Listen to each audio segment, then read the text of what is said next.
I mean, My I father's... don't think whoever's running the company at least should be there anymore. They would need new people to run the company because whatever they did, they messed up. Yes. Mm-hmm. Seriously. So I think the same should be said about these politicians in office that fuck up enough to run the economy this way also with what they're passing. They should step down too, but they're never going to do it. Barney Frank, as people have been saying, Barney Frank should step down, and he's not going to. But at the same time, I agree with Crystal. You got to fail in order to start over again. And unfortunately, I mean, Charles is right. At the same time, hundreds of thousands of people would be out of jobs. So again, it's a giant conundrum. Because you also have to factor in that a giant corporation. Why is it that we have to suffer with paying all these student loans, and a lot of us can't find jobs that are good enough to even pay back these loans? Yeah. Like I said, they're basically like mortgages. Yeah. But these assholes who are terrible, we're trying to better our future by not taking too big of a risk. You have all these companies there has to be risk in business. I understand that. Who have had these parachutes and all the golden parachutes and all these types of things. They screw up, they get in trouble, and they expect to get bailed out. And then have a $1 million bonus or whatever the hell. Right. Still get their bonuses, still go on vacation. Yeah. That kind of deal. Well, it's because the thing is because we're in an impossible situation basically. If you let mega corporations fail, I mean the thing is it's more than just mega corporations are more than just the one corporation, because you also have to factor in, okay, the one corporation with 100,000 people goes down, right? And then, with one mega corporation, there will be 100 other companies, maybe more, that make almost all of their money off of them. Like, their entire marketing companies who have one account, they have one account. It's like it's Verizon or it's Bank of America, and that's their only account. They just do the marketing for that one account, and if that account leaves, their company's gone, and I mean, I guess I personally don't think it's a good strategy just to rely your entire business off of one account if you're an advertising agency, but a lot of people do it, and whose fault is that? Well, that's their own fault, but then again, each of those companies will have 100 employees, and then you have 100 of those go down, that's another, however many thousand people. And again, then, it's a bunch of bad. I absolutely agree. It's bad. It's really bad strategy. It's bad. It's a bad sense of business. But that's it's like putting your entire savings into one stock. Yes, exactly. It's the worst thing you could do. Oh, when I was job hunting, I interviewed with a bunch of companies. I interviewed with a ton of companies who had one client. They had one client that 100% of the revenue came from. Yeah. No, that's I was. I guess I'm kind of lucky because in my company's my company's lay off a bunch of people and they're going through a hard time because the majority of their business was done through not just one client but a certain type of client, like an education, and that was the taken away and moved to our sister company. But we're lucky because we had another 40% of just other backup verticals that we could fall back on in case this happened.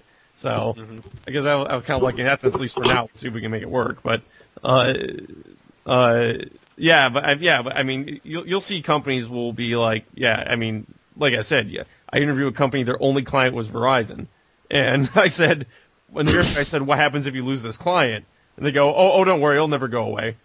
That's their response. GM will never go away. Yeah, it's it'll never go away. And then I'm like, wow, I'm actually kind of glad I didn't get that job because now I'm. Now all this crap happened, and God only knows they still have a client. Right? They're one client. That they do never go away. That they do one thing for. Oh man, yeah. I love talking politics because it gets you really fired up. I guess gets you in a good mood. Listen, politics is just business right now. Yeah. I mean, a lot of it also is that I do kind of understand in a sense though, just because. You got to start somewhere with a business, and you sometimes start with one customer, and you can make a lot of money off of one customer. You can make millions and millions of dollars off of one customer, but it's, I think people kind of get complacent is the problem, and that's just, it's just bad. You don't want to get complacent in business. You don't want to just kind of rest on your laurels because things are always changing. Mm-hmm. And you see a lot of companies that do that. Yeah. So, this is what I've learned. This is what I've learned so far. Yeah. In the year and 4 months I've been working in the business sector. This is what I've learned. Always be changing with the times. Yeah. No, definitely. I mean, you're right. A lot of small businesses rely on big business, Yeah. So to say that big business is an inherent evil is a bad thing to say. Well, no, I mean, I understand it's like, the thing you at least you sort of have to understand is that not all companies are mom and pop grocery stores. Like, if they bail out Hannaford's, but they don't bail out the, it's not like the mom and pop grocery store relies on Hannaford's to make their money. So it's like, it is unfair to bail out. I'm sorry, Hannaford's is a chain in the Northeast. You guys probably don't know. If you bail out, I don't know what's a major chain, Stop and Shop or whatever. You know what I mean? Price Chopper, but not the mom and pop store. Then yeah, that's like not fair. But the thing is, most businesses aren't like that. Most businesses are kind of like businesses that make money off of other businesses, And so if one big business goes down, that's a massive hit, not just to, that's filled all over. So I guess that's why I do sort of support the bailout more than not. At the same time, I don't know, I'm at odds with my father over it, who doesn't believe they should do any bailouts whatsoever. And he thinks they should just let everything burn to the ground, as he said it. He literally said they should just let everything burn to the ground, because out of the ashes would rise a new and better system. So it's at the same time that's true, but if at the same time it's like I don't want to lose my job. It's like at the same time, right. you do kind of have to be a little bit heartless, just because it's like so many people will lose their jobs, and it wouldn't be a good situation. The hell happened? What the hell did happen, Dave? But yeah, other than that, damn, what else? I guess what else is going on besides politicians? Besides politicians. Do you have any more comments with politics, guys? Anything? Crystal, you've been quiet. I have been. I apologize. As I said before, I'm getting over sickness. I'm just sort of jumping in every now and then. And to be honest, you guys are cutting out a little bit every now and then. So if I don't quite catch it all, then I'm just like, all right, that's okay. I'm cool with that. Can you hear me now? Yes. Okay. Good. Well, say something, Crystal. Say something? Say something. Something. There you go. Thank you.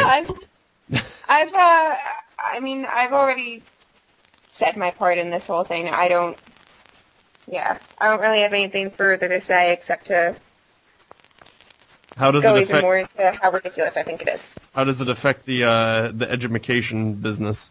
How are the kids taking it? Well, there have been a lot of fights at the school I teach at lately, and really? Yeah, it's thought that the economic crisis combined with the holidays is a contributing factor to that. Like punch you in the face fights? Yeah. You ever have to break up a punch you in the face fight? I didn't have to break up a punch you in the face fight, but I did have to break up a I'm gonna choke you to death fight the other day. God, what happened? Oh, just a student in my class went a little haywire and decided to attack another one of my students. While they're in the class? Yeah. God. Yeah. What? And that's like common? Well, it happens more often in the hallways than in the classroom, but it does happen in people's classes sometimes. Huh. You ever choke somebody, Dave, in class? I got to the point one day, I got so pissed off at this one kid who kept just berating me in class for no freaking reason at all. I got to the point, I literally started shaking. I was so mad. I was going to walk up to him and I don't know what, but someone that was with it goes, "Oh man, don't worry about him. He's a loser." Blah blah blah. And he kind of kept my cool, which is great. Because if I ever got suspended, like my mother has always told me, if I ever got in a fight, I better beat the hell out of him because I'm going to be in trouble when I get home. So good advice. Then he killed him. Yep. So I killed him, Mom. Like you told me. Aren't you proud of me? Yeah, exactly. I'm going to bring that up to her, actually. after the Wow. show. What's the most violent fight you've had to break up so far? That I've had to